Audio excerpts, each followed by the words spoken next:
आज की वीडियो में आप अपनी फेसबुक मार्केटिंग स्किल्स को सुपरचार्ज करने वाले हैं, क्योंकि आज की वीडियो में हम क्विकली सीखने वाले हैं कि फेसबुक के ऊपर ऑडियंसेस को आप किस तरीके से यूज़ कर सकते हैं। फेसबुक के ऊपर ऑडियंसेस को यूज़ करते हुए हम किस तरीके से रीटारगेटिंग और एक्सक्लूजन लिस्ट्स को बिल्ड करते हैं।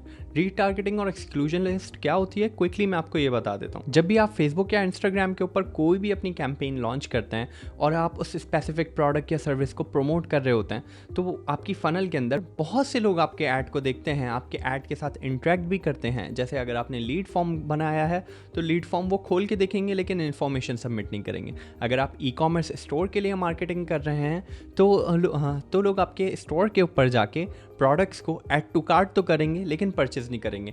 इस किस्म के लोग जो किसी भी वजह से अपना प्रोसेस कंप्लीट नहीं कर पाए, कन्वर्जन कंप्लीट नहीं कर पाए, ना वो प्रोडक्ट को ऑर्डर कर पाए या फिर वो मुझे इन्फॉर्मेशन सबमिट नहीं कर पाए, उनको मैं अपनी रीटारगेटिंग लिस्ट के अंदर इंक्लूड कर सकता हूँ। जी हाँ, फेसबुक इस तमाम डेटा को सेफ रखता है। अगर आप ऑडियंस लिस्ट एक बिल्ड करेंगे तो आप इन लोगों को दोबारा ऐड दिखा के उनको रीटारगेट कर सकते हैं, दोबारा से उनको ऐड दिखा सकते हैं। अगर आप प्रॉपर्ली किसी मार्केटिंग फ़नल को बिल्ड कर रहे हैं तो आपको बहुत अच्छे से पता होगा कि फ़नल के स्टार्ट में जब यानी आपने ऐड स्टार्ट करा, अवेयरनेस बिल्ड करना शुरू की, ज़्यादा से ज़्यादा लोगों को दिखाना शुरू किया, तो चंक ऑफ ऑडियंस या रेशियो ऑफ ऑडियंस जो कि आपका ऐड इनिशियली देखते ही 7% परचेस कर लेगा, वो एक बहुत मखसूस तादाद होगी, मुख्तसर होगी। मिसाल के तौर पे 10% ऑडियंस होगी वो, जो कि कन्वर्ट हो जाएगी, या मे बी कुछ इंडस्ट्रीज़ में ये श्रिंक होके 1 से 3% के दौरान ये तक हो सकती है। यानी आपने कैंपेन चलाई, आपने 100 लोगों को ऐड दिखाया तो हो सकता है 1 या 3 लोग आपसे परचेज़ कर लें। अब लेकिन बाकी जो 97 लोगों को आपने ऐड दिखाया, अगर इन्हीं को आप रीटारगेटिंग के अंदर प्रॉपर्ली यूज़ करेंगे तो हो सकता है इसमें से 10% या 15% तक लोग दोबारा आपसे परचेस कर लें। क्योंकि क्या होता है कि उस वक्त हो सकता है वो परचेस डिसीजन मेक नहीं कर पाया, या किसी भी टेक्निकल डिफ़िकल्टी की वजह से उसने उस वक्त परचेस करना तो चाहा लेकिन वो परचेस कर नहीं पाया, या फिर ऐसा भी सिनेरियो हो सकता है कि उस वक्त वो परचेस डिसीजन मेक करने में थोड़ा सा कंफ्यूज था जब उसने आपका ब्रांड वो उस वक्त भूल गया, या उस वक्त फ़िलहाल वो बिज़ी था, चीज़ों में थोड़ी सी कॉटअप हो गया। तो अब लेकिन हमने जब रीटारगेटिंग में उसको दोबारा अपना ऐड दिखाया और इस दफ़ा अपने ही प्रोडक्ट को हमने किसी और तरीके से मार्केट किया, यानी अब इस दफ़ा उसको दूसरा ऐड मैंने दिखाया कि मेरा प्रोडक्ट का ये तो ऑफ़र है ही, लेकिन अब अगर तुम परचेस करोगे तो मिसाल के तौर पे तुम्हें 10% ऑफ मिलेगा, या फिर ये बहुत लिमिटेड एडिशन प्रोडक्ट है, या फिर इस प्रोडक्ट से ये फ़ायदा होता है। तो रीटारगेटिंग के अंदर इस किस्म के ऑडियंस के कन्वर्जन के चांसेस बहुत ज़्यादा होते हैं। दूसरा कॉन्सेप्ट है एक्सक्लूजन लिस्ट। देखिए, एक्सक्लूजन लिस्ट यूज़ करना मार्केटर्स के लिए इंतहाई अहम है। जब आपने फेसबुक कैंपेन चलाई तो हो सकता है कि जिसको आपने 3 हफ्ते पहले ऐड दिखाया था उसी को दोबारा ऐड दिख रहा है, यानी अब फेसबुक ने ऑडियंस साइज़ को एक ही ऑडियंस के अंदर रिकरिंग तौर पे दिखा रहा है, continuously same kind of audience को दिखा रहा है। और अब मैं फेसबुक को समझाना चाहता हूँ कि इन 1000 लोगों को जो तुमने टारगेट किया था प्रीवियस कैंपेन के अंदर, अब मुझे यही कैंपेन इन लोगों को नहीं दिखानी, अब उन लोगों को रिमूव करना पड़ेगा। इसी के लिए हम एक्सक्लूजन लिस्ट का या एक्सक्लूड का ऑप्शन यूज़ करते हैं। एक्सक्लूड का ऑप्शन यूज़ करने के लिए हमें ऑडियंसेस के अंदर जाके एक लिस्ट बनानी पड़ती है कि वो लोग जिन्होंने मेरा फॉर्म यूज़ किया है, या फिर मेरी वेबसाइट पे ऑलरेडी जा चुके हैं, या फिर मुझसे ऑलरेडी कुछ परचेस कर चुके हैं, ऐसे लोगों को मुझे अब फर्दर अपना ऐड दिखाना ही नहीं है।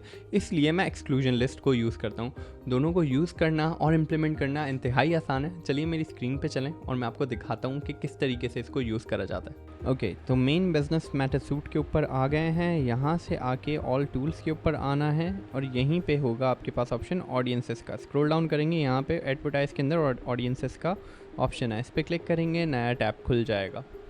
यहाँ पे आके अब मैं आपको बता देता हूँ ऑडियंसेस आपने क्रिएट किस तरीके से करनी है। यहाँ पे आपने क्रिएट ऑडियंस के ऊपर क्लिक किया। अब ये पूछ रहा है आपसे कस्टम ऑडियंस बिल्ड करनी है या लुक अलाइक ऑडियंस बिल्ड करनी है।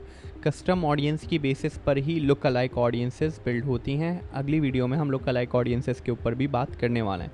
फिलहाल हमने कस्टम ऑडियंस के ऊपर क्लिक किया। अब हम लिस्ट बनाने वाले हैं जो कि हम रीटारगेटिंग या एक्सक्लूजन लिस्ट दोनों के अंदर इस्तेमाल कर सकते हैं।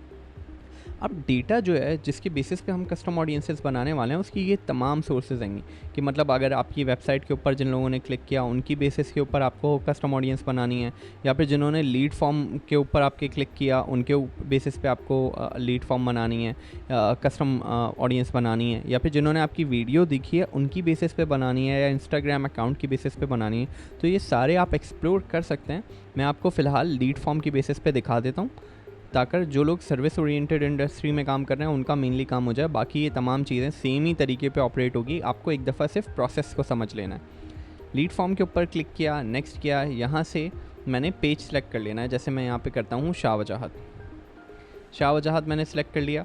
अब इवेंट्स के अंदर देखें ये इवेंट कब फायर होगा, किन लोगों को ये अपनी लिस्ट के अंदर रजिस्टर कर लेगा, anyone who open this form. अगर आप चाहते हैं कि किसी ने ओपन फॉर्म किया हो लेकिन सबमिट ना किया हो तो उसको यहाँ से आप क्लिक कर लें, सही है।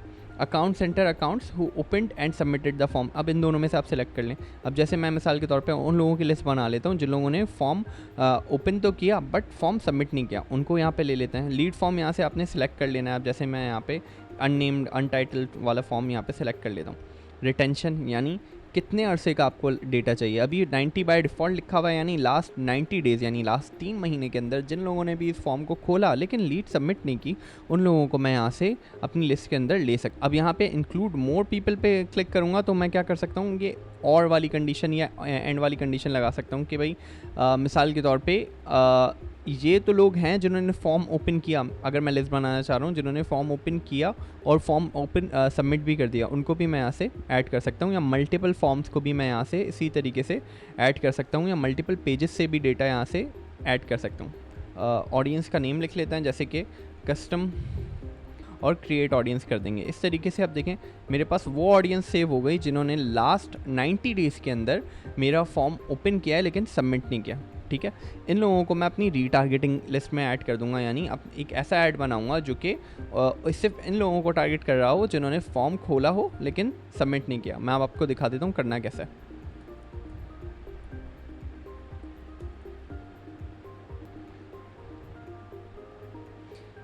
जैसे यहाँ पे मैंने अपनी एक पुरानी कैंपेन खोल ली है, अपनी पुरानी कैंपेन को मैंने एडिट करा, यहाँ पे आए, यहाँ पे आके आप देखेंगे कि एक्सक्लूड का यहाँ पे बटन बना हुआ है। अच्छा जी, यहाँ पे मैं कस्टम ऑडियंसेस के अंदर आऊँगा। अभी मैंने कस्टम ऑडियंस अपनी जो सेव किया है उसको मैं यहाँ से आके सिलेक्ट कर लूँगा और custom audience who open the form, see अभी जो हमने बनाई थी वो यहाँ पे हमारे पास आ गई।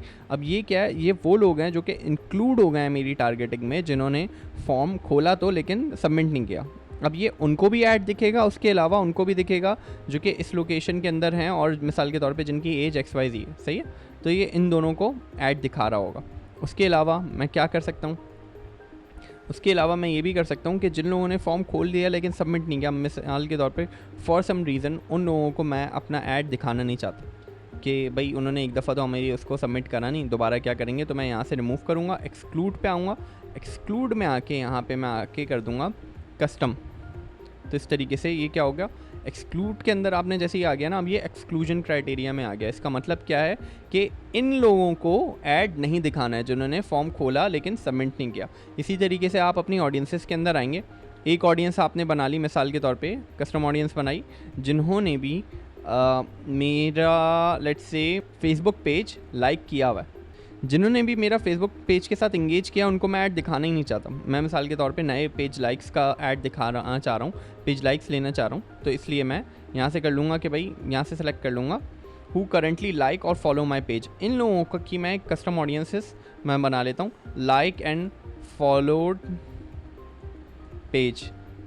अब क्या करूँगा, मैं उन लोगों को ऐड नहीं दिखाऊंगा जो लोग ऑलरेडी मेरे पेज को फॉलो कर चुके हैं। अगर मैं पेज लाइक की कैंपेन चला रहा हूँ तो इस तरीके से इसको मैं इस्तेमाल कर रहा हूँ। अब यहाँ पे इसने बता भी दिया कि बिलो 1000 पीपल ऐसे हैं जिनको आपने इस ऑडियंस में से रिमूव कर दिया। यहाँ से आप ऑडियंस साइज़ वगैरह भी देख सकते हैं। उम्मीद करता हूँ भाई अच्छे से समझ में आया होगा किस तरीके से आपने रीटारगेटिंग के लिए भी लिस्ट बिल्ड करनी है और एक्सक्लूजन क्राइटेरिया के लिए भी लिस्ट यूज़ करनी है। अपना बहुत ख्याल रखिए। खुदा हाफिज़।